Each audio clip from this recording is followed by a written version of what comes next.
Hi Capricorn, welcome to your May 2018 Astro Update. It's Rena here. Wow, Capricorn, if you're looking for love, May is your month because there's so much stuff happening in that department. Let me just start with the first transit that's occurring.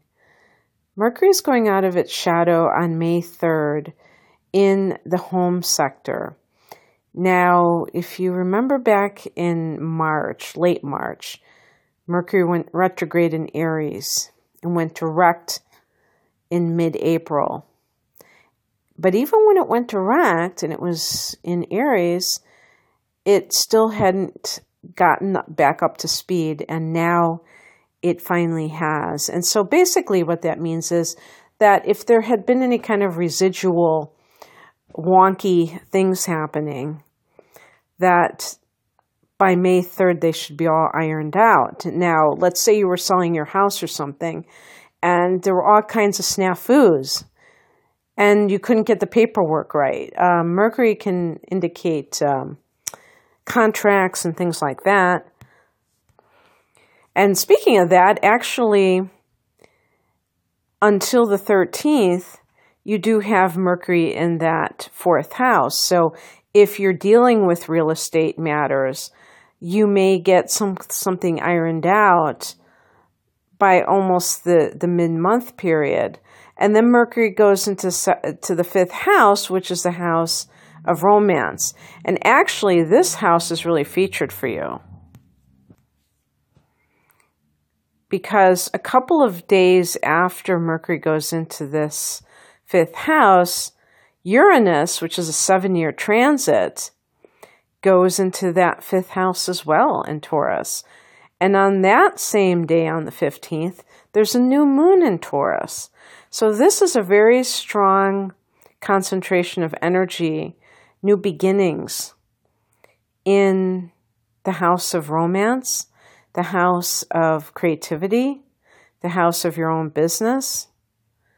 If you've been wanting to start a business, you may feel a strong pull to do so. I don't think you're going to just do so out of the blue, because people don't do things like that. But you may have already been wanting to do it, and this is the final thing that pushes you into doing it, or at least taking those initial steps. But let's just talk briefly about how Uranus is going to affect you in that fifth house. You may fall in love with somebody in the most unexpected circumstance. Uranus is the planet of surprises. It can be a planet that is nonconformist, kind of quirky. It can be very rebellious, revolutionary.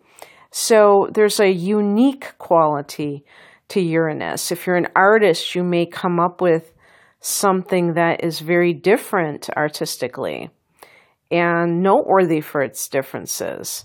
But you may fall in love with somebody who is not your type, who is, I was going to say, for a Capricorn person, not your type would be like a hippie, and that's what I would see for that Uranus influence, is somebody who is kind of counterculture.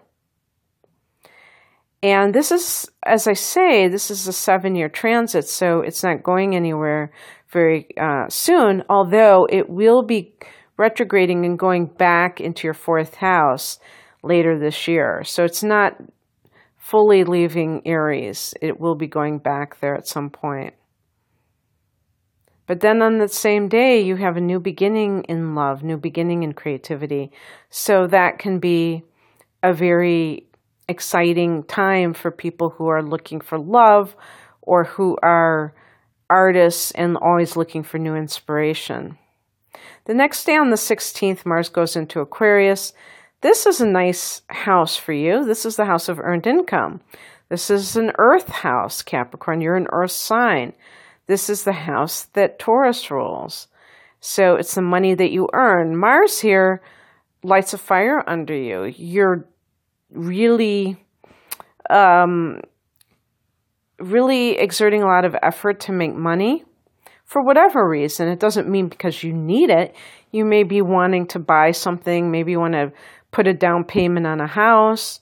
You have some goal in mind that is making you very driven to earn money. Maybe you're working overtime for some reason. This will be likely a good money time for you since you're so active in this department. On the 19th, Venus goes into Cancer, and this is your 7th house of committed partnership. So this can smooth over some ruffled feathers if you have any kind of issue with a spouse. Now, here I am talking about you falling in love, so I don't know how this connects to that. Perhaps if you are in the process of getting divorced, this may simply mean that things are going swimmingly and there's no bad blood. There's no negative energy between you, even though you're going through a divorce proceeding. But, it's possible that Venus in the 7th house is simply you getting along better with your spouse, and all of that 5th house activity might be if you're a creative type of person, or if you have your own business and have nothing to do with a love affair. I guess it all depends on the individual. Because for some people, Venus in the 7th house can mean that you're gaining money through your clients, because the 7th house can be one-on-one relationships. And Venus can indicate money being earned through that. On the 20th, the sun goes into Gemini, and this is a practical house, another earth house for you, Capricorn, the 6th house that Virgo rules. So with the sun in Gemini, you're thinking in terms of organizing your life more. Maybe you want to shift the way that, your daily routine, how you schedule your time. Maybe it has something to do with health, and you're taking stock on how you're doing. And definitely by the 29th, when Mercury goes into this sector, Mercury rules the 6th house, and Mercury can deal with diet. You may be looking at things you can do to improve yourself. And this will definitely go into June when you have a new moon here. But on the same day that Mercury goes into the 6th house, we have a full moon in Sagittarius that is affecting your 12th house, the opposite house. So what can that mean for Capricorn? Well, Capricorn, this can be a time that is associated with having vivid dreams, psychic dreams, dreams that relate to something that your conscious mind is trying to work out. Your conscious mind is not aware of, but you need to work out at a more subtler level.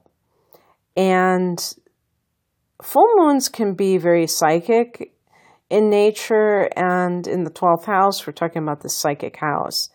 So this could be something that makes you aware of a deeply buried issue for yourself, but it can also be when a secret is revealed. So watch out for that. The full moon is a purging time, and the 12th house can deal with addictions.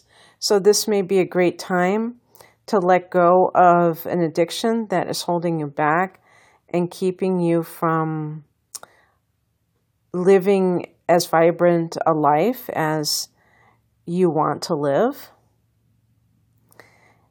And I guess that's all I have for you. There's a lot happening in May, Capricorn. And anyway, I hope that you enjoyed this little look at the month for yourself. If you would like a private reading, which actually uses your natal chart, you can check out my website. The link is below. It's RenaMoonAstrology.com. Okay, Capricorn, take care. Bye.